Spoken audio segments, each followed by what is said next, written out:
തോട്ടുള്ള ആളുകളാണ്, ക്രിയേറ്റീവായ ആൾക്കാരാണ്. We should evolve ചെയ്തില്ലെങ്കിൽ ഈ പറഞ്ഞ കാര്യങ്ങളൊക്കെ. ഇനി നമുക്ക് നേരെ ഈ യൂണിവേഴ്സിറ്റിക്ക് അകത്തേക്ക് അങ്ങ് കയറുകയാണെങ്കിൽ എന്താണ് അവിടെ കണ്ടത്? എവിടെയാണ് ഈ Mohamed bin Zayed University for Artificial Intelligence ഉള്ളത്? Mohamed bin Zayed University for Artificial Intelligence അഥവാ MBZUA എന്നുള്ളത് 2019 അബുദാബി ഗവൺമെന്റ് തുടങ്ങിയ ഒരു യൂണിവേഴ്സിറ്റിയാണ്. World's first university exclusively for AI. അതാണ് അവർ ക്ലെയിം ചെയ്യുന്നത്. AI വേണ്ടി ഫസ്റ്റ് AI യൂണിവേഴ്സിറ്റി. അപ്പൊ as it is we know ഇവിടെ UAE അല്ലെങ്കിൽ ഇപ്പൊ ദുബായ് ആണെങ്കിലും AI ഹബ്ബായി മാറുകയാണ്. That is their vision going forward. So by around 2030-35 ആകുമ്പോൾ ലോകത്തിലുള്ള എല്ലാ AI പ്രോജക്ട്സും AI പ്രോഗ്രസ്സും ഒക്കെ ഇവിടുന്ന് ഫസ്റ്റ് തുടങ്ങണം എന്നുള്ളതാണ് അവരുടെ ഒരു പ്ലാന്. അതിന്റെ ഭാഗമായിട്ടാണോ അജ്മൽ വന്നിരിക്കുന്നത്? അതിന്റെ ഭാഗമായിട്ടാണ് അവർ യൂണിവേഴ്സിറ്റി ഫൗണ്ട് ചെയ്തിട്ടുള്ളത്. അപ്പൊ മുഹമ്മദ് ബിൻ സായിദ് യൂണിവേഴ്സിറ്റി എന്നുള്ളത് ഈ പറഞ്ഞ പോലെ 2019 ലോകത്തിൽ അവർ ക്ലെയിം ചെയ്യുന്നത് ലോകത്തിൽ ആദ്യമായിട്ട് AIക്ക് വേണ്ടി എക്സ്ക്ലൂസീവ്ലി ഒരു യൂണിവേഴ്സിറ്റി സ്ഥാപിക്കപ്പെട്ടിട്ടുണ്ടെങ്കിൽ അത് ഇതാണ്. And it's well funded by Abu Dhabi government. Okay, now അവർ ആദ്യം സ്റ്റാർട്ട് ചെയ്തത് PG and PhD പ്രോഗ്രാംസ് ആണ്. And that they are doing, they have broad professors and all everyone around the world അവർ കൊണ്ടുവന്നിട്ടുണ്ട്. Now what they are focusing is അവരൊരു UG programme they just started this year. Okay, അപ്പോൾ ഒരു under graduate programme exclusively ആണ്. അപ്പോൾ നമ്മൾ AI programmes നമ്മൾ നോക്കുമ്പോൾ നമുക്കറിയാം, ഇപ്പോൾ US യൂണിവേഴ്സിറ്റീസ് നോക്കുമ്പോൾ they have computer science degree. Mostly computer science degrees ആണ് ഈ നല്ല യൂണിവേഴ്സിറ്റീസ്, ഈവൻ നിങ്ങൾ സ്റ്റാൻഫോർഡ് MIT പോവുകയാണെങ്കിൽ പ്രൊവൈഡ് ചെയ്യുന്നത്. അല്ലെങ്കിൽ ഈവൻ നിങ്ങൾ ഇന്ത്യയിലെ IITs വരികയാണെങ്കിൽ I study in IIT Madras, so അവിടെയൊക്കെ കമ്പ്യൂട്ടർ സയൻസ് ആണ് പ്രോഗ്രാം ആയിട്ടുള്ളത്.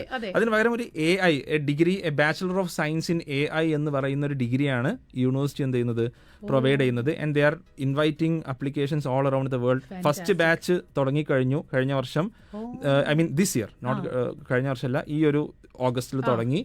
113 students they have from around 30 countries, 30 രാജ്യങ്ങളിൽ നിന്നായിട്ട് എക്സ്ക്ലൂസീവ് ടാലന്റ്, അടിപൊളിയായിട്ടുള്ള ടാലന്റ്. കണ്ടോ കുട്ടികളെ കണ്ടോ?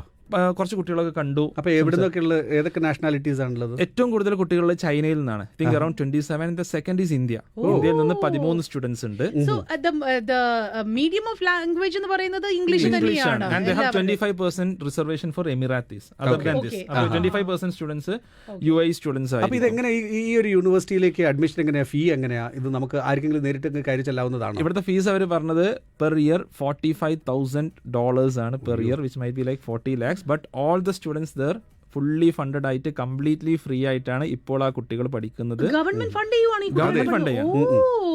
ഗവൺമെന്റ് ഫണ്ട് ചെയ്യാണെന്നുള്ളത് മാത്രമല്ല, ഞാൻ അവിടെ ഒരു കുട്ടിയോട് സംസാരിച്ചവർ പറഞ്ഞു ഈവൻ അവരുടെ മീൽസിന് വരെയുള്ള ഫണ്ട് ലൈക്ക് ഒരു കംപ്ലീറ്റ്ലി സ്കോളർഷിപ്പ്. അതായത് ഇവിടെയാണ് നമ്മൾ മനസ്സിലാക്കേണ്ടത്, ഇത്തരം ഒരു യൂണിവേഴ്സിറ്റീസിലോട്ട് എത്തിപ്പെടണം എന്നുണ്ടെങ്കിൽ it's not just about exams. Okay, അപ്പോൾ അവർ ഏതെങ്കിലും ഒരു മേഖലയിൽ, എസ്പെഷ്യലി AI എന്ന് പറഞ്ഞാൽ നമുക്കറിയാം ഇതിന്റെ പിന്നിലൊക്കെ ഉള്ളത് ബിഹൈൻഡ് മാത്തമാറ്റിക്സ് ആണ്. ഇപ്പൊ മാത്സ്, സയൻസ് മേഖലയിൽ അതെ ഭൂഗോളത്തിന്റെ സ്പന്ദനം കണക്ക് തന്നെയാണ്, യാതൊരു സംശയമില്ല. അപ്പോൾ ഈ മാത്സിലൊക്കെ എന്തെങ്കിലും ഒരു കോമ്പീറ്റൻസി നന്നായി തെളിയിച്ച കുട്ടികളാണ് ഇവിടെ എത്തുന്നത്. ഫോർ എക്സാമ്പിൾ, ഇപ്പോൾ ഞാൻ അവിടെ കണ്ട ഒരു സ്റ്റുഡന്റ്, ഒരു കാശ്മീരി ആയിട്ടുള്ള ഒരു പെൺകുട്ടി, അഫ്സ എന്ന് പറഞ്ഞ പെൺകുട്ടി ഞാൻ പരിചയപ്പെട്ടു, ഒരു ഇന്ത്യൻ സ്റ്റുഡന്റ് ഞാൻ പരിചയപ്പെട്ടത്. സോ ഞാൻ ചോദിച്ചു how she got into അവിടെ ഇന്ത്യയിൽ JEE എഴുതി IIIT ഹൈദരാബാദിൽ, അത് ഇന്ത്യയിലെ വൺ ഓഫ് ദി ടോപ്പ് യൂണിവേഴ്സിറ്റീസിൽ അഡ്മിഷൻ കിട്ടിയ ആളാണ്. IIT എഴുതാൻ നിൽക്കുന്ന സമയത്താണ്, IIT എക്സാം JEE അഡ്വാൻസ്ഡ് എഴുതാൻ നിൽക്കുന്ന സമയത്താണ് അവൾ എന്ത് ചെയ്തത്, അവൾക്ക് ഈ MBZUA അഡ്മിഷൻ കിട്ടി. So she didn't right exam, അവൾ ഇവിടെ വന്നു എന്ന് പറഞ്ഞു. They called for admissions. അപ്പോൾ അറൌണ്ട് ഒരു 5% മാത്രമാണ് അക്സെപ്റ്റൻസ് റേറ്റ് എന്നുള്ളത്. 5% സ്റ്റുഡൻസിനെ 105 ആളുകളെ അവർ എടുത്തിട്ടുള്ളൂ. അപ്പോൾ അതായത് ഈ 100 ആളുകളെ അവർക്ക് എന്തെങ്കിലും ഒരു എൻട്രൻസ് ടെസ്റ്റ് ഉണ്ടോ? അവർക്ക് ഒരു എൻട്രൻസ് ടെസ്റ്റ് ആസച്ച് ഇല്ല. അപ്പോൾ അതാണ് ഞാൻ പറഞ്ഞത്. ഇപ്പോൾ ഈ കുട്ടി, ഈ കാശ്മീരി പെൺകുട്ടി നമ്മൾ എടുക്കുകയാണെങ്കിൽ, how did she get in? അവൾ പറഞ്ഞു Indian national maths Olympiad qualified ആയിട്ടുള്ള സ്റ്റുഡന്റ് ആണ്. സോ മാത്സ് ഒളിമ്പ്യാഡ് എന്നുള്ളത് ഇന്ത്യയിലെ അല്ലെങ്കിൽ വേൾഡിലെ തന്നെ, ഇപ്പോൾ ഒളിമ്പിക്സ് നമുക്കറിയാലോ, ഒളിമ്പിക്സ് എന്ന് പറഞ്ഞാൽ ഇപ്പോൾ നമ്മൾ സ്റ്റേറ്റ് ലെവലിൽ ഇപ്പോൾ കേരളത്തിൽ വിൻ ചെയ്താൽ നമ്മൾ ഇന്ത്യയിൽ വിന്നർ ആയിട്ടുള്ള ആളാണ് ഒളിമ്പിക്സിൽ ഇന്ത്യ റെപ്രസെന്റ് ചെയ്യുക. ഇതേപോലെ വേൾഡ് വൈഡ് സ്റ്റുഡൻസിന് വേണ്ടിയുള്ള ഒരു കോമ്പറ്റീഷൻ ആണ് ഒളിമ്പ്യാഡ്സ് എന്നുള്ളത്. അപ്പോൾ ഫിസിക്സ് ഒളിമ്പ്യാഡ് ഉണ്ട്, മാത്സ് ഒളിമ്പ്യാഡ് ഉണ്ട്, സയൻസ് ഉണ്ട്, കെമിസ്ട്രി ഉണ്ട്, ആസ്ട്രോണമി ഉണ്ട്, ഇങ്ങനെയുള്ള ഒരു കോമ്പറ്റീഷൻ ആണ്. അപ്പോൾ അതിലിപ്പോൾ കേരളത്തിൽ നിന്ന് സെലക്ട് ചെയ്യപ്പെട്ട സ്റ്റുഡൻസ് നാഷണൽ ലെവൽ വരും. ഇപ്പോൾ ഈ കുട്ടി നാഷണൽ ലെവലിൽ ഇന്ത്യൻ ടീമിലോട്ട് അല്ലെങ്കിൽ ഇന്ത്യയിലെ ടോപ്പേഴ്സായി സെലക്ട് ചെയ്യപ്പെട്ട ആളാണ്. നൗ അതിൽ നിന്നൊരു 10 ആളുകളാണ് അവർ ഇന്റർനാഷണൽ ഒളിമ്പ്യാഡിൽ ഇന്ത്യയെ റെപ്രസെന്റ് ചെയ്യാൻ വിടുക. അപ്പൊ അങ്ങനത്തെ ഒരു ക്രീം ലെയറിൽ പെട്ട ഒരു കുട്ടിയാണ്. Look at what is happening. ഇത് സംഭവിക്കുന്നത് അതായത് 20 വർഷം മുന്നേ ഇതേ സംഭവമാണ് US കൊണ്ടുപോയിക്കൊണ്ടിരുന്നത്. ഇപ്പൊ UAE എല്ലാവരെയും ഇങ്ങോട്ട് വിളിച്ചു തുടങ്ങി എന്നുള്ളതാണ്. Definitely yes. അപ്പൊ അവർക്ക് വേണ്ടത് ഇത്തരം ഗ്ലോബൽ ടാലൻസിനെയാണ്. So this is no mean ഒരു എക്സാം എന്നുള്ളത്. എക്സാമിൽ മേ ബി SAT പോലത്തെ ഒരു എക്സാമിന്റെ സ്കോർ അവർ നോക്കുമായിരിക്കും, അല്ലെങ്കിൽ ഈവൻ ജയിക്കുമ്പോൾ നല്ലൊരു സ്കോർ ഉണ്ടെങ്കിൽ ദാറ്റ്സ് പാർട്ട് ഓഫ് അവരുടെ ഒരു പ്രൊഫൈലാണ് അവർ ബേസിക്കലി നോക്കുന്നത്. ഹോളിസ്റ്റിക് ആയിട്ടുള്ള ഒരു ഗ്രോത്ത് അല്ലെങ്കിൽ ഏതെങ്കിലും ഒരു വിഷയത്തിൽ എക്സെപ്ഷണലി ടാലന്റ് പ്രൂവ് ചെയ്തിട്ടുള്ള ഒരു കോമ്പീറ്റൻസി പ്രൂവ് ചെയ്തിട്ടുള്ള ആളുകളെയാണ് ബേസിക്കലി നോക്കുന്നത്. നമ്മുടെ ഒരു listener message, my daughter joined ഈ യൂണിവേഴ്സിറ്റിയിൽ ഈ വർഷം ജോയിൻ ചെയ്തു എന്ന് പറഞ്ഞിരിക്കുന്നു. അമേസിംഗ്, അടിപൊളിയാണല്ലോ. അപ്പൊ ഈ യൂണിവേഴ്സിറ്റി എന്ന് പറയുമ്പോൾ ഇതൊരൊറ്റ ക്യാമ്പസ് മാത്രമേ ഉള്ളൂ? ഇതൊരു ക്യാമ്പസ് ആണ്. ഞാൻ കണ്ടത് ഒരു വലിയൊരു ക്യാമ്പസ് ആണ്. And they have all the labs, all the facilities and even professors. ഞാൻ അവിടെ കണ്ടൊരു പ്രൊഫസർ, അവരുടെ നെറേറ്റീവ് ഡിസൈൻ എന്ന് പറഞ്ഞൊരു കോഴ്സ് ഉണ്ട്. അതായത് ഒരു കണ്ടന്റ് നമ്മൾ എങ്ങനെ ഈ ഒരു AI കാലത്ത് പ്രസന്റ്, നേരത്തെ നമ്മൾ ഫസ്റ്റ് സംസാരിച്ച് പറഞ്ഞല്ലോ, നമ്മളെ പോലെ അല്ലെങ്കിൽ നിങ്ങളെ പോലത്തെ റേഡിയോ ജോക്കീസിന് എങ്ങനെ മേ ബി ഒരു വേണ്ട എന്നുള്ളതല്ല, പക്ഷെ എങ്ങനെ നമുക്ക് കോണ്ടന്റ് ഒരു AI കാലത്ത് പ്രസന്റ് ചെയ്യും. അതെടുക്കുന്നത്, ആ കോഴ്സ് എടുക്കുന്നത് മാർക്കോ ടെമ്പസ്റ്റ് എന്ന് പറയുന്ന ഒരു Swiss മെജീഷ്യനാണ്. Okay, so that's magician. I met him there. I talked with him. അപ്പോൾ പുള്ളിയാണ്. അപ്പോൾ അവർ പറയുന്നത് വെച്ചാൽ we don't just need academicians മാത്രമല്ല, ഇൻഡസ്ട്രിയിലുള്ള, ഇനി ഈവൻ അക്കാഡമിക്സിലുള്ള, മാജിക്കിലുള്ള, അങ്ങനെ വേൾഡിലെ ഏറ്റവും ബെസ്റ്റ് ആയിട്ടുള്ള ആളുകൾ എന്ത് വേണം നമുക്ക് ഇവിടെ കൊണ്ടുവരണം. ഐ കാൺ ഇമാജിൻ ഒരു 30 years from now how the world is going to be എന്നുള്ളത് നമുക്കിപ്പോൾ ചിന്തിക്കാൻ പോലും പറ്റുന്നില്ല എന്നുള്ളതാണ്. അപ്പോൾ ഹാവിങ് സെഡ് ഇറ്റ്, ഇപ്പോൾ നമ്മളിത് AI എന്ന് പറയുന്നത് ഒരു വലിയൊരു ഫീൽഡാണ്, വെരി വാസ്റ്റ് ഇറ്റ് ഇസ്. അതിപ്പോൾ റോബോട്ടിക്സ് ആയിക്കോട്ടെ, അത് നമ്മളുടെ എന്താ പറയുക, നമ്മുടെ ഒരു ക്രിയേറ്റീവ് സ്പേസിലായിക്കോട്ടെ. അപ്പോൾ നിങ്ങളിപ്പോൾ ഏതിലാണ് കൂടുതലും ഫോക്കസ് ചെയ്യുന്നത്? ഇറ്റ്സ് ജനറിക് അതോ ഏതെങ്കിലും ഒരു പെർട്ടിക്കുലർ യൂണിവേഴ്സിറ്റി അവർ പറഞ്ഞിട്ടുള്ളത് അവരുടെ UG പ്രോഗ്രാമിൽ what they are focusing is they wanted to create 2 verticals. Bachelor in science A എന്നുള്ളത് കോർ ആയിട്ട് അവർ പഠിപ്പിക്കും. And one group will go towards engineering, other group will go more towards business. അപ്പോൾ അവർക്ക് they want to create CEOs, CTOs, ആ level of ആളുകൾ. And they want to create engineering research also. ഈ 2 ഗ്രൂപ്പിലുള്ള ആളുകളെയും ബേസിക്കലി അവർക്ക് വേണം. അപ്പോൾ അവരുടെ ഡിഫറെന്റ് വേർട്ടിക്കൽസ് ഇപ്പോൾ കോഴ്സിലുള്ളത്, ഒന്ന് ഡെഫിനറ്റ്ലി കമ്പ്യൂട്ടർ സയൻസ് കുട്ടി പഠിക്കണം, അതേപോലെ മാത്തമാറ്റിക്സ് എന്നുള്ളത് വളരെ പ്രധാനമാണ്, ബിസിനസ് എന്നുള്ളത് ദേ വിൽ ഹാവ്, അതേപോലെ തന്നെ ഹ്യൂമാനിറ്റീസ് ആൻഡ് ലിബറൽ ആർട്സ്, ഇതും AI വളരെ പ്രധാനമാണ്, എത്തിക്സ്, ഫിലോസഫി, ഈ സംഭവങ്ങളൊക്കെ വളരെ പ്രധാനമാണ്. See, if you look at it, even biology, like സയൻസിലേക്ക് വരുവാണെങ്കിൽ, recently a baby was created out of AI. Like അതായത് വൂമ്പില്ല, ആ കുഞ്ഞിനെ നമ്മള് മറ്റേ ഏതായിരുന്നു, മറ്റേ ക്ലോൺ ചെയ്യുന്ന ഏതൊരു സിനിമ ഉണ്ടായിരുന്നല്ലോ, അതിനകത്ത് കണ്ട പോലെ ഒരു വലിയൊരു ജാറിനകത്ത് ഒരു കുഞ്ഞ് എംബ്രിയോ വളർന്ന് ഒരു കുഞ്ഞ് കിടക്കുക. It looked, I don't know, എനിക്കറിയത്തില്ല അത് എങ്ങനെ പറയണം എന്നുള്ളത്. എനിക്കത് പേടിയും ഒരു ഭയങ്കര അതിശയവും എല്ലാം കൂടെ കലർന്നൊരു ഫീലായിരുന്നു. ആഡ് ചെയ്യാനുള്ളത് ഇപ്പൊ അതില് വേൾഡിലെ ഇന്നത്തെ ഏറ്റവും വാല്യൂഡ് കമ്പനി NVIDIA ആണ്. GPUs, ഗ്രാഫിക് പ്രോസസിംഗ് യൂണിറ്റ്സ് ഉണ്ടാക്കുന്നത്. NVIDIAയുടെ CEO ആണ് Jenson Huang. Jenson Huang basically ഒരു ഇലക്ട്രിക്കൽ എഞ്ചിനീയർ ആണ്. അപ്പോൾ കഴിഞ്ഞ മാസം വളരെ ഇൻട്രസ്റ്റിംഗ് ആയിട്ടുള്ള ഒരു കാര്യം, ഒരു പ്രസ് കോൺഫറൻസിൽ വെച്ചൊരു മീഡിയ ജേർണലിസ്റ്റ് ജെൻസൺ ഹുവാങ്ങിനോട് ചോദിക്കുകയാണ്, if you are going to college right now, നിങ്ങളിപ്പോൾ കോളേജിൽ പോകണമെങ്കിൽ നിങ്ങൾ ഏത് കോഴ്സ് എടുക്കും എന്ന് പുള്ളിയോട് ചോദിക്കുന്നുണ്ട്. നിങ്ങൾക്ക് ഇപ്പോൾ ഒരു 18 വയസ്സാണ്, നിങ്ങൾ കോളേജിൽ പോകണമെങ്കിൽ നിങ്ങൾ ഏത് കോഴ്സ്? മസ്ക് പറഞ്ഞത് ഞാൻ മാത്സ് ഓർ ഫിസിക്സ് എടുക്കും. ജെൻസൺ ഹുവാങ് പറഞ്ഞത് ഞാൻ ഫിസിക്കൽ സയൻസ്, അതായത് ഫിസിക്സ് ഓർ കെമിസ്ട്രി പഠിക്കും എന്നാണ് പറഞ്ഞത്. അപ്പോൾ പുള്ളിയോട് ചോദിച്ചാൽ എന്താ അതിന് റീസൺ? കാരണം നിങ്ങളൊരു ഇപ്പോൾ AI പഠിക്കണം എന്ന് പറയുമ്പോൾ തന്നെ എന്തുകൊണ്ട് നിങ്ങൾ കുട്ടിയോട്, കാരണം ഇപ്പോഴും നമ്മുടെ നാട്ടിലൊന്നും, ഇപ്പോൾ കേരളത്തിൽ നിന്നാണ് വരുന്നത്, കേരളത്തിലൊന്നും സയൻസ് പഠിക്കാൻ ആൾക്കാരില്ല.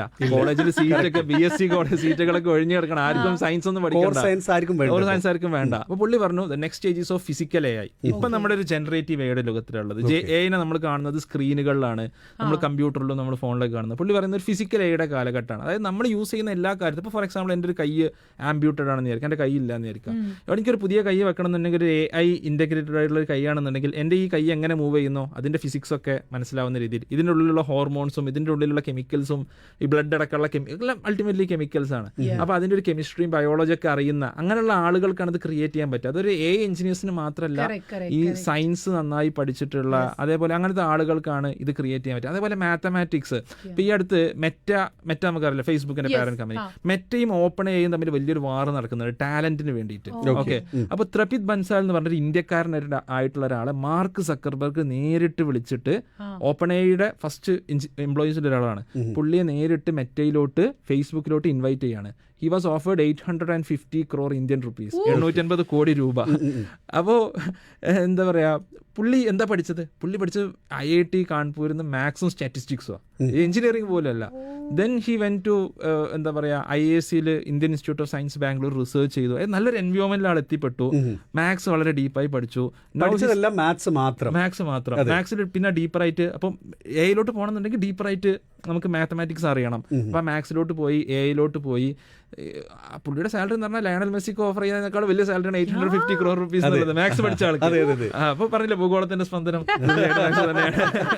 ഇവിടെ ഈ യൂണിവേഴ്സിറ്റിയിൽ തന്നെ ഈ അവർ പഠിച്ചു കഴിഞ്ഞിട്ടുള്ള കരിയർ എന്തെങ്കിലും സാധ്യതകൾ പറഞ്ഞിട്ടുണ്ട്? അവർ പറയുന്നത് അവരുടെ കോഴ്സ് ഒരു ആക്സലറേറ്റഡ് കോഴ്സാണ്. അതായത് സാധാരണ 4 വർഷത്തെ കോഴ്സ് വർക്ക് മുഴുവൻ അവർ 3 വർഷം കൊണ്ട് തീർക്കും. എന്നിട്ട് നെക്സ്റ്റ് അവർ പറയുന്നത്, അവരവിടെ ക്ലെയിം ചെയ്തിട്ടുള്ള ഒരു കാര്യം എന്നുള്ളത് സ്റ്റിൽ ടു കം. നേരത്തെ പറഞ്ഞല്ലോ അബുദാബി എന്നുള്ളത് അവർ എയിലും ഹ്യൂജ് ആയിട്ട് ഇൻവെസ്റ്റ് ചെയ്യണം. അവിടെ Google, open AI, Facebook, Nvidia, Intel പോലത്തെ കമ്പനീസ് മസ്ദാർ സിറ്റിയിൽ അതിനു ചുറ്റും അവർ വരും എന്നുള്ളതാണ്. Already they are in agreement with many companies. ഈ കമ്പനീസിലോട്ട് ഈ കുട്ടികളെ 3rd ഇയർ കഴിഞ്ഞ് 4th ഇയർ മുഴുവൻ ഇത്തരം കമ്പനീസിലോട്ട് എന്ത് ചെയ്യും, ഒരു പ്ലേസ് ചെയ്യും. അതല്ല എന്നുണ്ടെങ്കിൽ അവർ US MIT പോലത്തെ യൂണിവേഴ്സിറ്റീസ് അവർ ടൈപ്പ് ഉണ്ട്, അവിടേക്ക് റിസർച്ചിന്, എക്സ്ചേഞ്ച് പ്രോഗ്രാംസിന് അയക്കും. ബിക്കോസ് അത് ഓൾറെഡി തന്നെ ആക്ച്വലി വാർത്തയിൽ വന്നാണ്, UAE is planning to be the hub of AI. So അതുകൊണ്ട് തന്നെ obviously all the companies are going to come here. They are going to invite everybody. അപ്പോൾ ഇവിടെ ഒരു അവർ എക്കോസിസ്റ്റം ബിൽഡ് ചെയ്യാണ്. അതിന്റെ ഭാഗമായിട്ട് obviously അവർക്ക് കുട്ടികൾ വേണമല്ലോ, ട്രെയിൻ ചെയ്യിപ്പിക്കണമല്ലോ. അപ്പോൾ അവർക്ക് ഏറ്റവും ബെസ്റ്റ് ടാലന്റിനെ വേണം. ഇന്ത്യയിൽ നിന്നും, ചൈനയിൽ നിന്നും, US നിന്നും, യൂറോപ്പിൽ നിന്നുള്ള ബെസ്റ്റ് ടാലന്റിനെ അവർ അട്രാക്ട് ചെയ്യണം. Even professors I met, one was Hao Li, he was in UC Berkeley. പുള്ളിയാണ് ഈ പ്രോഗ്രാം ലീഡ് ചെയ്യുന്നത്. അപ്പോൾ അങ്ങനെയുള്ള പ്രൊഫസേഴ്സിനെ, ഈ പറഞ്ഞ മജീഷ്യൻസിനെ, എവിടെ നിന്നൊക്കെയോ ആളുകൾ ഏറ്റവും ബെസ്റ്റ് ടാലന്റ് അവർ പൊക്കി കൊണ്ടുവന്ന് ഇവിടെ അബുദാബിയിൽ ഇരുത്തിയിട്ടുണ്ട്. ബട്ട് ഹാവിംഗ് സെഡ് ദാറ്റ്, ഇപ്പോഴത്തെ ടീച്ചേഴ്സിന്റെയും ഏറ്റവും വലിയൊരു ഒരു ചലഞ്ച് എന്ന് പറയുന്നത് അവർക്ക് അൺലേണിംഗ് കുറേ ഉണ്ട്. പഠിച്ച രീതികളും പഠിച്ച കാര്യങ്ങളും ഒക്കെ മാറിയിട്ട് ഇപ്പൊ കുറെ പുതിയ രീതികളിലേക്ക് വന്നിട്ടുണ്ട്. ഈവൻ നമ്മുടെ CBSE സിലബസ് പോലും ഇപ്പം ഓപ്പൺ ടെക്സ്റ്റ് ആയി, ഓപ്പൺ ടെക്സ്റ്റ് ബുക്ക്, പുസ്തകം തുറന്ന് അവിടെ ഇരിക്കുകയാണ്. അപ്പൊ കുട്ടികൾക്ക് ഇനി എങ്ങനെയാണ് ഒരു കാര്യം അപ്ലൈ ചെയ്യുന്നത് എന്നുള്ളത് കൃത്യമായിട്ട് പഠിക്കാതെ അവർക്ക് ആൻസർ പറയാൻ പറ്റത്തില്ല. സോ ആ ഒരു ലെവലിലേക്ക് പതുക്കെ മാറുന്നത് ഈ AI വന്നതുകൊണ്ടല്ലേ? ഇന്നവേ അങ്ങനെ ആവണം. അപ്പോൾ അത് നമ്മുടെ ടീച്ചേഴ്സ് അതിന് ട്രെയിൻഡ് ആവണം. അതോടൊപ്പം എനിക്ക് തോന്നിയിട്ടുള്ളൊരു കാര്യം, അപ്പം എനിക്ക് ഇവിടെ നിന്ന് കിട്ടിയ MBZUA എക്സ്പീരിയൻസ് എന്നുള്ളത് യൂണിവേഴ്സിറ്റി എക്സ്പീരിയൻസിൻ്റെ കൂടെ തന്നെ കിട്ടിയ വലിയൊരു എക്സ്പീരിയൻസ് ആണ്. ദർ വർ അറൌണ്ട്, നേരത്തെ പറഞ്ഞ പോലെ പീപ്പിൾ ഫ്രം അറൌണ്ട് 50 കൺട്രീസ്. അതായത് ചൈനയിൽ നിന്നും, ജപ്പാനിൽ നിന്നും, US നിന്നും, അർജന്റീനയിൽ നിന്നും, മാസഡോണിയയിൽ നിന്നും, മംഗോളിയയിൽ നിന്നും ഒക്കെ ഉള്ള ആളുകൾ എൻ്റെ കൂടെ ഉണ്ടായിരുന്നു. അപ്പോൾ ആസ് എൻ ഇന്ത്യൻ ഞാൻ 2 ദിവസം ഞാൻ കുറച്ചും കൂടി സ്പെൻഡ് ചെയ്ത് അവരുമായിട്ടൊന്ന് സംസാരിച്ച് എന്തൊക്കെയാണ് അവരുടെ ഒരു സിസ്റ്റത്തിലുള്ളത്, നമുക്ക് എന്തൊക്കെ പഠിക്കാൻ പറ്റും എന്നുള്ളതാണ്. അപ്പോൾ അവിടെയൊക്കെ ഈ ഒരു കരിയേഴ്സ് എന്നുള്ളത്, ഇപ്പം ഞാൻ ഇന്നത്തെ കാലത്ത് ഒരു ടീച്ചർക്ക് ഒരു കാര്യം പഠിപ്പിക്കാൻ ഇന്ന് യൂട്യൂബ് ഉണ്ട്. നിങ്ങളെക്കാളും ബെറ്റർ, ഇപ്പം ഞാൻ ഫിസിക്സ് മാത്സ് ഒക്കെ പഠിപ്പിക്കുന്ന ആളാണ്, പക്ഷെ എന്നെക്കാളും ബെറ്റർ ടീച്ചേഴ്സ് മേ ബി ഉണ്ടാവാം. And I should be okay with that. എൻ്റെ ഈഗോനെ ഹേർട്ട് ചെയ്യേണ്ട ആവശ്യമൊന്നുമില്ല. പക്ഷെ എന്താണ് ഒരു ടീച്ചറുടെ റോൾ എന്നുള്ളത്? അപ്പോൾ അവരോട് സംസാരിച്ചപ്പോൾ most of them work with students. അവിടെ പല സ്കൂൾസുമായി ചേർന്ന് വർക്ക് ചെയ്യുന്നവരാണ്. അവരുടെ സ്കൂൾസിൽ ആഴ്ചയിൽ ഒരു ദിവസം ഇവരൊരു കരിയർ കൗൺസിലിംഗ് കൊടുക്കും. ഇപ്പം നമ്മുടെ നാട്ടിൽ അല്ലെങ്കിൽ ഇന്ത്യൻ സ്കൂൾസിൽ, ഈവൻ UAE ഞാൻ കണ്ടിട്ടുള്ളത്, ഇപ്പോൾ ഞാൻ വരുമ്പോൾ എന്നെ പല ആൾക്കാരും ക്ലാസ്സസ് എടുക്കാൻ ഇൻവൈറ്റ് ചെയ്യാറുണ്ട്. അപ്പോൾ ഇൻവൈറ്റ് ചെയ്യുമ്പോൾ നമ്മളൊരു 1 മണിക്കൂർ കുട്ടികളുമായിട്ട് അല്ലെങ്കിൽ 2 മണിക്കൂർ കുട്ടികളായിട്ട് സംസാരിച്ച് അവർക്ക് കുറച്ച് കാര്യങ്ങളൊക്കെ പറഞ്ഞെടുത്ത് പോകും. ഈ കുട്ടി +2 കഴിഞ്ഞ് അല്ലെങ്കിൽ 12th കഴിഞ്ഞ് ഇറങ്ങുമ്പോൾ അല്ലെങ്കിൽ 10 കഴിഞ്ഞ് ഇറങ്ങുമ്പോൾ എവിടെ എത്തണം എന്നുള്ളതിനെ കുറിച്ച് സ്കൂൾ അത്ര ബോധേഡ് അല്ല. സ്കൂൾ മാർക്സിനെ കുറിച്ച് സെറ്റ് ചെയ്യാവുന്ന ഒരു മെന്റേഴ്സ് അവർക്കില്ല. ആ മെന്റേഴ്സ് ആയിട്ട് നമ്മുടെ ടീച്ചേഴ്സ് മാറേണ്ടതുണ്ട്. അല്ലെങ്കിൽ അത്തരത്തിലുള്ള എന്തെങ്കിലും ഒരു നമ്മൾ ആഴ്ചയിൽ ഒരു ദിവസമെങ്കിലും ഒരു കരിയർ കൗൺസിലിംഗ് എന്നുള്ള അല്ലെങ്കിൽ കരിയർ റിലേറ്റഡ് ഡിസ്കഷൻ എന്നുള്ളത് സ്കൂളിന് എക്സ്ക്ലൂസീവ് ആയിട്ട് പുറത്തുനിന്ന് ഒരാൾ വന്ന് ചെയ്യേണ്ട ഒരു സംഭവം അല്ല. അത് ചെയ്യേണ്ട കരിയറിലൂടെ എല്ലാം പോയി വന്നിട്ടുള്ള ടീച്ചർക്ക്, അതായത് പോസ്റ്റ് ഗ്രാജുവേഷനും അതുപോലെ തന്നെ സെറ്റും നെറ്റും ഒക്കെ എഴുതിയിട്ടുള്ള ടീച്ചർക്ക് അറിയാം പോസിബിലിറ്റീസ് ഒരു പരിധി വരെ. ആ ടീച്ചർ ആ രീതിയിലേക്ക് നമ്മൾ മോൾഡ് ചെയ്തെടുക്കണം. എനിക്ക് എൻ്റെ ഒരു നെക്സ്റ്റ് ലെവൽ ലക്ഷ്യം നമ്മുടെ XNY ലേണിംഗിലൊക്കെ ഞങ്ങൾ എൻ്റെ മനസ്സിൽ എനിക്ക് ഇവിടുന്ന് കിട്ടിയൊരു വലിയൊരു ഇൻപുട്ട് അതാ. ഇനി ഞങ്ങൾ ചെയ്യാൻ പോകുന്ന നാട്ടിൽ നമ്മൾ എല്ലാ സ്കൂൾസിലുള്ള ടീച്ചേഴ്സിനെ കണക്ട് ചെയ്യണം. അവരൊന്ന് എന്താ ഈ XNY ലേണിംഗ് എന്നുള്ളത് നമ്മുടെ ഒരു പ്ലാറ്റ്ഫോമാണ്. ഞാൻ അതിൻ്റെ CEO ആണ്, ഫൗണ്ടർ ആൻഡ് CEO ആണ്. അപ്പോൾ നമ്മൾ ചെയ്യുന്നൊരു കാര്യം, ക്ലാസ് 6 and above ഉള്ള സ്റ്റുഡൻസിനെ ഇത്തരത്തിലുള്ള ടോപ്പ് യൂണിവേഴ്സിറ്റീസിലോട്ട് വേൾഡ് വൈഡ് ഉള്ള, അതേപോലെ ഇന്ത്യയിലെ IITs പോലുള്ള സ്ഥാപനങ്ങളിലേക്ക് എത്തിക്കാൻ വേണ്ടിയിട്ടുള്ള ഒരു പ്ലാറ്റ്ഫോമാണ്. അപ്പം നേരത്തെ പറഞ്ഞ പോലെ അതിന് സ്കൂൾ മാർക്സ് മാത്രം പോരാ, അതിന് A+ മാത്രം പോരാ. You should be extremely competent. അത് ചിലപ്പോൾ ഇന്ത്യയിലാണെങ്കിൽ നാട്ടിൽ കുറെ കൺസൾട്ടൻസ് ഉണ്ട്, ഏത് യൂണിവേഴ്സിറ്റിയിൽ വേണമെങ്കിലും അഡ്മിഷൻ എടുത്തിരുന്നത്. അതാണോ XNY? അല്ല, അങ്ങനെ ഞങ്ങൾ കൺസൾട്ടൻസ് അല്ല. ഞങ്ങളുടെ വിഷൻ എന്നുള്ളത് ക്രിയേറ്റ് എന്താ മേക്കിംഗ് അവർ സ്റ്റുഡൻസ് ഫ്യൂച്ചർ റെഡി എന്നുള്ളതാണ്. ഫ്യൂച്ചർ റെഡി ആക്കണം എന്നുണ്ടെങ്കിൽ നമ്മുടെ സ്റ്റുഡൻസിനെ ഇപ്പൊ we are training them. അപ്പോൾ MBZUI പോലെ MIT IIT പോലുള്ള സ്ഥാപനങ്ങളിലേക്ക്, അല്ലാതെ സാധാരണ യൂണിവേഴ്സിറ്റികൾക്കല്ല. നൗ അവർ എയിം ഈസ് ഈ MBZUI എന്നൊരു, ഞാൻ വിഷൻ ചെയ്യുന്നത് ഒരു 3 വർഷം കഴിയുമ്പോൾ എക്സാം ചെയ്യുന്ന ഒരു സ്റ്റുഡന്റിനെ ഈ MBZUI എത്തിക്കണം. ഞാൻ ചോദിച്ചു ഇത്രയും ടാലന്റ് ആയിട്ടുള്ളവർക്കല്ലേ ഇത് കൊടുക്കാൻ പറ്റുള്ളൂ, അങ്ങനെ ആരെങ്കിലും ഉണ്ടോ എന്ന് ചോദിച്ചപ്പോൾ എന്നോട് പറഞ്ഞു ഒരു സ്റ്റുഡന്റിനെ കണ്ടെത്തിയിട്ടുണ്ട്, 4 വർഷം കഴിഞ്ഞ് മേ ബി അവന് കിട്ടിയേക്കാം. കിട്ടും. എന്താണ് ആ കുട്ടിയുടെ പ്രത്യേകത? ഈ ട്രെയിനിങ് എന്ന് പറയുന്നത് ഒബ്വിയസ്ലി അവരുടെ സ്കൂളിലുള്ള അക്കാഡമിക്സിൽ നിന്നും വേറിട്ടാണ് ഈ കുട്ടികൾ പഠിക്കുന്നത്. ഒന്ന് സ്കൂളിലെ അക്കാഡമിക്സ് തന്നെ സ്ട്രോങ് ആയിരിക്കണം. ഫോർ എക്സാമ്പിൾ ഇപ്പൊ നിങ്ങൾക്ക് ഇതിൽ പറയുന്ന ഇപ്പം മാത്സ് നമ്മൾ പറഞ്ഞു, മാത്സ് ഒരു കുട്ടി പഠിക്കേണ്ട സ്കൂൾ തന്നെയാണ് അവന്റെ basis, but he should go beyond that. ഇപ്പൊ JEE പോലത്തെ ഒരു എക്സാം, ഒരു മാത്സ് ഒളിമ്പിയാഡ്, ഞങ്ങൾ മാത്സ് ഒളിമ്പിയാഡിന് കുട്ടികളെ ട്രെയിൻ ചെയ്യുന്നുണ്ട്. ഞങ്ങളുടെ ഈ വർഷം കഴിഞ്ഞ തവണ 6 students Indian olympiad qualifier in maths വിജയിച്ചു. ഇത്തവണ 13 students, we were able to double that number വിജയിച്ചു. അപ്പൊ ഈ സ്റ്റുഡൻസിനെ സംബന്ധിച്ചിടത്തോളം ഒരു ഒളിമ്പിയാഡ് ക്വാളിഫൈ ചെയ്ത സ്റ്റുഡൻസ് എന്നുള്ളത് MBZUI അടക്കമുള്ള യൂണിവേഴ്സിറ്റിയിലോട്ട് അപ്ലൈ ചെയ്യാനുള്ള അവർക്കുള്ള ഒരു ക്വാളിഫിക്കേഷൻ ആണ്. We are creating such students.